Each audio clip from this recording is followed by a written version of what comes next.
How's it going, everybody? It is me, Mr. Drake. In last week's video, I showed you the concept called the time value of money. And in this week's video, I want to share with you a few examples of how it can be used in day-to-day life for the average Joe. Now, I also want to help you to see if it can be used in your personal circumstances. So, if you want to find out if you could be using the time value of money in your life, message me and I'd love to go through it with you to see if there's any way that you could be using the time value of money to make a little bit of extra money and profit, either profit from debt or profit from purchases. Let's get into the video. I'm going to share with you 3 examples of how the time value of money can be used in day-to-day life. And with all 3 examples, they have 3 things in common. The first one is that the interest rate you're earning must be higher than the interest rate that you're paying. If you're paying more in interest than you're earning, you're losing the game, and it's a costly game to lose. Number 2, make sure your repayments are affordable. It makes no sense paying up all of your expendable income in finance agreements and debt, even if it is making you money in the long term. I wouldn't suggest going over 50% debt to income ratio. Okay, so make sure you're below 50% at a maximum. To be safe, I'd say stay under 40% debt to income. And number 3, inflation is at 2%. 2% is generally considered the safe inflation rate for most countries around the world, but it does tip slightly above and below over time. It's important to realise though that if inflation goes above 2%, it's more opportunistic to take advantage of the time value of money. This is because the value of our money erodes faster. If inflation is below 2%, or even in what we call negative inflation or deflation, then it's less opportunistic to take advantage of time value of money. In fact, it may even be a disadvantage to be using the time value of money concept. So pay attention to that. So there are the 3 rules. Let's get into example number 1. The first example is hypothetical Johnny, who, if you watched last week's video, will remember. I'm going to share the story again because it's a great example of how the time value of money is affected through the home buying process and how you can use it in your favour. So let's take a step back in time. Let's take a look at the story of hypothetical Johnny, who's about to buy a £120,000 home with a £20,000 deposit. His mortgage would be £100,000 at 3% interest over 30 years, and he'd pay roughly £422 a month, paying a total of £151,474. Johnny has an extra £6,000 available that he could add to his deposit, and if he did so, his mortgage would now be £94,000 at 3% interest over 30 years. He'd pay a total of £396 a month, or £142,642 over the 30 years. That is a difference of £8,832. Johnny's really excited to put this extra money towards his deposit, but on his way there, he sees a bank offering a 3% savings account. Johnny finds an online compound calculator on his phone and looks to see what his £6,000 would be worth if he instead saved it for 30 years. Johnny discovered that his £6,000 would be worth £14,741 after being saved for 30 years. Whichever way you look at £14,741 is more than £8,832. But Johnny has one last bright idea. He looks to see which bank has the best interest rate, and frustratingly, the best rate available is only 3.5%. That's only 0.5% more, and the bank's so far away, Johnny doesn't want to have to go across town to open an account with a different bank. But he decides to see what that 0.5% is worth in 30 years. £17,119. By increasing the rate by 0.5%, Johnny will get an extra £2,378. So he pays £2 to get a bus across town and decides to put his £6,000 away. Example number 2 is zero interest Zoe. Zoe has a debt of £2,400 and she's put it onto a 0% credit card, so she's not being charged any interest for the next 2 years. She's looked at her budget and she's figured out that she's going to be able to pay the £100 a month that it will take to clear that debt in 2 years' time, and as long as no outside circumstances affect her cash flow, she'll be able to clear that debt in 2 years and not pay a penny of interest. Zoe tells her family about this and her uncle makes a suggestion.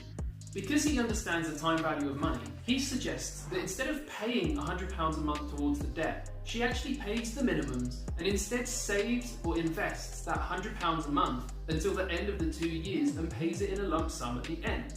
He gets out a piece of paper to show her what he means. On the left side, the uncle writes £100 a month paid to debt, total paid £2,400, total interest paid £0, debt free in 24 months. He then scribbles on the right side £100 a month saved at 5%. he opens a compound interest calculator online and works out what the £100 a month would be worth by the end of the second year. Saving £100 a month into the 5% saver for 2 years, compounded monthly, equals a final balance of £2,529 with some change. On the right hand side, he goes on to write, total paid £2,400, total interest paid £0, debt free in 24 months, interest earned £129.09. With the time value of money on her side, Zoe was able to make £129 profit just by manipulating her debt repayment schedule. Example number 3 is Cash Kitchen Clara. Clara's savvy. She knows that debt can be expensive, and so whenever she wants to make a big purchase, she saves the money up beforehand and buys it with cash. When she wanted to get a new kitchen, Clara knew she had to get serious. So she created a kitchen fund and saved everything that she could into that fund. After 2 years, she'd done it. 20 grand in hand, ready to get a fresh, new, sexy kitchen. Clara went to the high street, she went online, and she had a look at the kitchen companies who were going to help her do the renovation. She decided to go with Wren Kitchens. The kitchen company sent a salesman round to do the design visit and talk everything through with Clara. She was delighted, she loved the plans and wanted to get going straight away. She asked the salesman how much it was going to cost, and conveniently for this story, it cost exactly £20,000. Clara was happy with this as well because that's what she had saved, so she wanted to get on with the paperwork. When filling in the paperwork, she realised there was a finance option available to pay for the kitchen. In her head, she wondered, why would anyone get into debt to pay for a kitchen? And so she asked the salesman, do many people pay for their kitchen through this finance agreement? The salesman replied, almost everyone.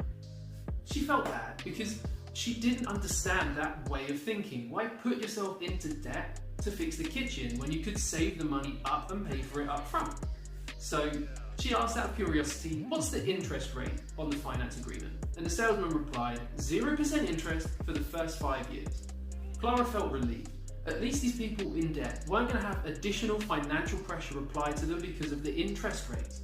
So she flicked the page over, finished off the agreement and paid her 20 grand up front. She got the kitchen of her dreams and she was happy as Larry, or Chloe, or Claire. A couple of years later, Clara bumps into an old friend in town and they decide to meet for a drink later that week. Now, when they bumped into each other, Clara's friend was just leaving the same kitchen showroom that Clara had visited a few years before. So when they met, Clara was keen to ask her friend if she was planning on getting a new kitchen. Her friend explained to her how she'd saved £20,000 to renovate in the kitchen. Excitedly, Clara told her friend of how she had done exactly the same thing just a couple of years earlier, and her friend was so excited she asked her, how much is your money worth now? Clara didn't have a clue what her friend meant. So her friend went on to explain how she'd invested her £20,000 in investments that are broadly diversified and should return around 6% interest. Clara, still not quite understanding it, asked her friend why she would deliberately put herself into debt when she had the money there available to pay it off up front. It didn't make sense for Clara until her friend drew it out on a piece of paper with a line down the middle. With kitchen paid in cash on the left and kitchen financed on the right, it showed under both columns that the total price paid for the kitchen is £20,000. It then shows the value of £20,000 invested at 6% for 5 years. £26,977. 30 quid shy of 7 grand profit by putting back the initial payment and paying off the total over 5 years. And her friend still has the £20,000. Clara doesn't have the £20,000. Clara's friend drops one last bombshell. She asked Clara how much she had to save per month to get 20 grand cash in 2 years. Clara had saved on average £833 a month towards her kitchen. Her friend, who invested the kitchen fund as opposed to saving it in the bank, only had to save about £785 a month because her investments were gaining 6% interest through those 2 years. Clara is savvy. She understands that cash is king. But what she didn't realise is that buying the kitchen up front, she'd given away the cash, so it was no longer able to work for her. As I said at the start, I look forward to trying to help some of you understand the time value of money concept and try and apply it in your own lives to help you increase your net worth. But you need to make sure that with any advice you receive, you get multiple sources of advice and try and get a professional opinion as often as you can. Until next time, stay cash flow strong. Turn your wages into wealth. I'll see you in the next video. See you soon.